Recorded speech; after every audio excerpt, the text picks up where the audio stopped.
Mema mo nyina akwa be asne hia de di kan me da mo nyina ase e wo supporter mo de ma channel na mo amakura me abesi sese na mo share me videos na mo like me do bi ase na recipe ni de e ya de a wani beje o me si we no e ko wo party ase na event bi ase a e be ye hit ntiji akonya no na twa me to TV na so if you say mo na mo ka mo si mo hwe me TV so amanage na ye fa hihye so if you say ebe ye de ye to aso abusiafo wo a hwe manim ha wo hu eto sen na mo to bo asen kofa plate nansa if you say afi na me ba bemia me hu se wani age enti no ne wa ha no se ne me ka ne simple we say eye me beans amanua a me de wacha haban nia ti se de me ye wacha ene recipe no se wo hwe thumbnail na eye WAAKYE jollof eye one pot dish so ahu ne koyi nti eno nie nia na nya ti se ebre a afi na wo de emo ni begum no eno ne wa ena me meat ne nso a me ne mo cheye no ebi nie nti eno nso de ono wose ne de wan kosam kan no nso koyi ne stock no ebi nie ena we say me spring onions mi no ya kese no ena wa ha sei ne wa ha e jena kese mi no a metwitwa ena we e sage ena we ye rosemary uni mienu ya so ahu emane ha fresh one na mesrawo bomo de abetumi de me jollof spice blend me di aye ebeko yi sa na nso se dry herbs bia wo bia no ebeko yi nti we have bell pepper ena jene mienu a eno nso ye be blend na akakadru kakreni ena meko na ewa ha se we ano nya ya so ahu ena garlic kakreni nti no me pepper ni jene no ene akakadru ni garlic we ni ye benya mafra ene spring onions no ena me tomato paste ne nso ye 2 tablespoons eno pe na we hia for recipe na me ye no na me shito nso na wa nyame adoma recipe we nso me ne mo beche shito we edam kasa so ahu enti fa shito bi a wo fi because say dem kan na one pot dish ntu be hia shito na ade aka ho na mo no shito ni nti no mekowo mu nti na memfa meko bebre enhye de me de bechi mu na se no tiji akonya no na neoma ebeka ho ne de embuwe ni pre efise eneoma beba beka ho ye to aso abusiafo ti se me de mangwa esiso fangwa bia ba on sanwa ne no so bebre so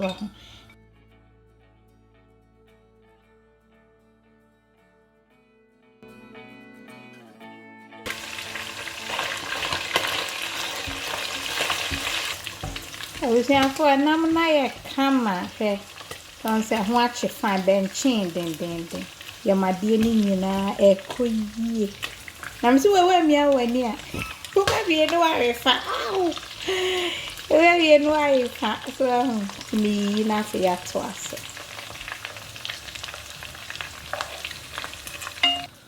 abusiafo hwede nam yaye men yi o me de kire wo a ye to aso ti afi na do jene na gun ma jene ne no so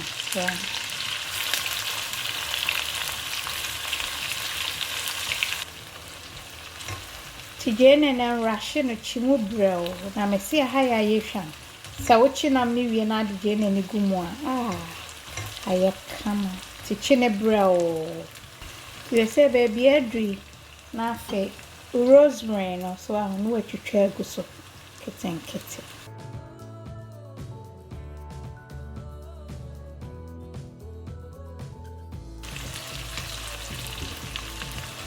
na ebe koyiye jayo abeyi tibia ye to aso and say baby awadri na afi na ade with tomato paste no na ade aka imfa nsuo bia nka ho ansa mpa cho bebre wo bechim amemu dokodoko ni nyina afi so sa na ewasa oye no pomoden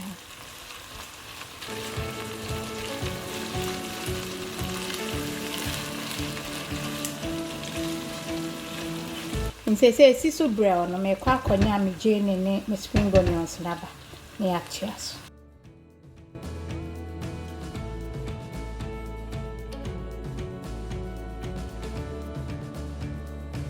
timidi nsio kakra e ka ho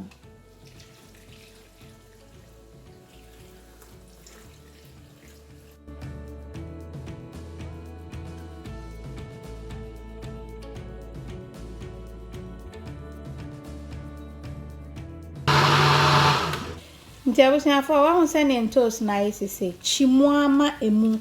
endaken so wa ho eno ne be ma froye no sima ka to se ye waakye jollof ha na fe ode nioma na wa blend ni nyina ka se ma sam from me blender ni mo kakra na de aka na waka ni nyina afra waahye eto sen bayede ye obi anya ne chance ready mon femra na duane no e ba ngocho ye to aso timfanchi bi enka ho ansa na afi wa memu abe ansa na yakoye stock no so ebusuafo ye me say ehwa no jai we die me pa cho komuka se mame ehwa no we nye bekoyi o ana we nye se wani o ese wenu enti mesira komuka se mame sesi eviseda ne die ubehu pa experience the taste ne dia na wo se komuka se ne koye bi ma mesira ene na chole flo so ho engo smell on it. It's just amazing. Tinere.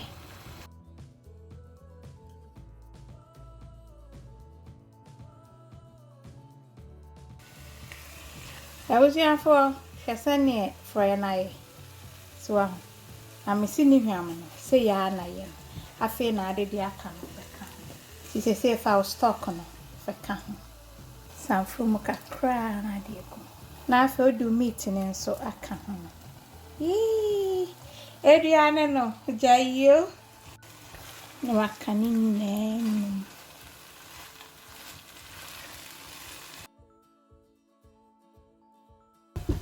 Timi manesi ma bro for about 10 minutes and sani akọ the next stage. Na flavors no akoshishim so aho.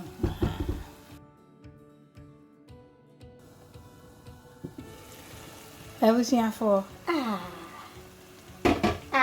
ye sham. Wow, chef. Send you for ye aye kama. So to me take a crab yes in chan.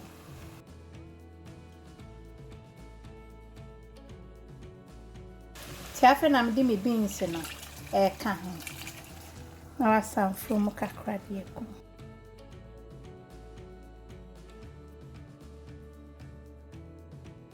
Tia na do salt to taste e ba be ka ho. Na afi me Shito no afi na me tibi aka ho. Tia ha ne de do ha to taste so am. Sani open ne yawo no. Ye ne sa mame. Eno nti na msi ye waakye in one pot no. So am.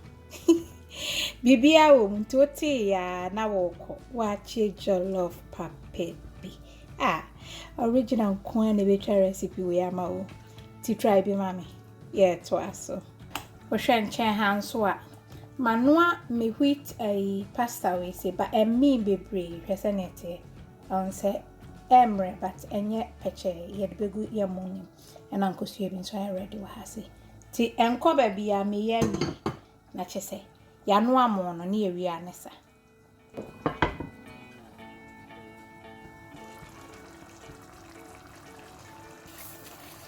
na do mo negu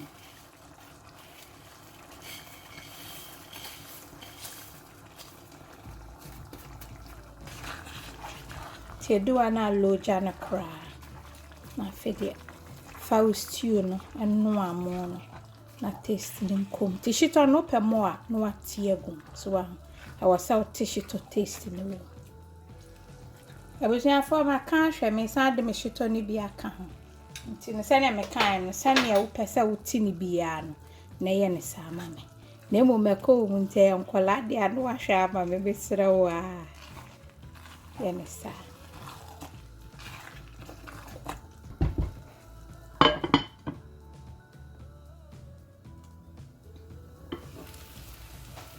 abusiafo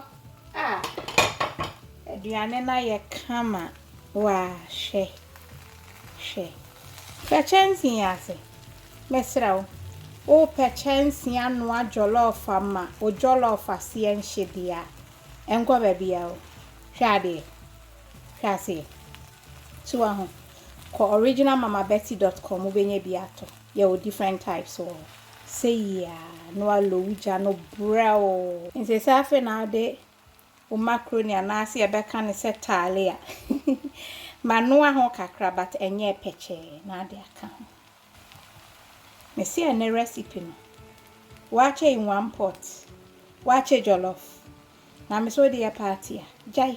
ana ye na we invite you bi a wabusuafo omu be dia tafre wo monsa na mo mu di wi ano aka che so original na kire why aha ni enkoye nim sa tifia akone de loja ne kra na heat na nkasa enye den enu ano bro abusuafo me ka hwe no aka kakra nti me di beans no eho nsuo no kakra eka so na me si eda ne de me hunu se ne meka ne bi hu kire se ayeta nkasa ti bomode asa obetry amane ti afi me kata so na ebia ye tokuro ni wo mu sei ma be yai from ho akira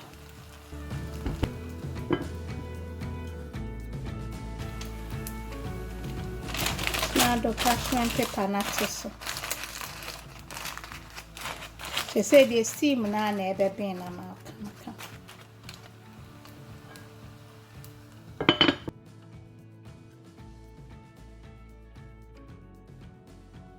abusuafo se say die ya pon awala she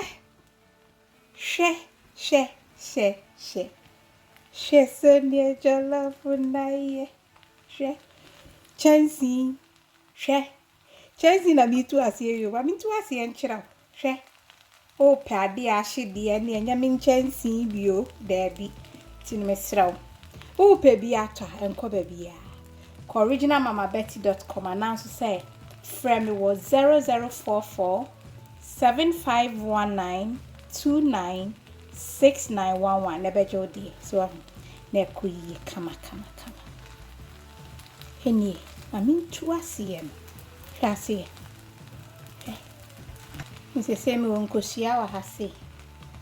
ade aguso na akane nyina afra na chesese ni de yawie apene kra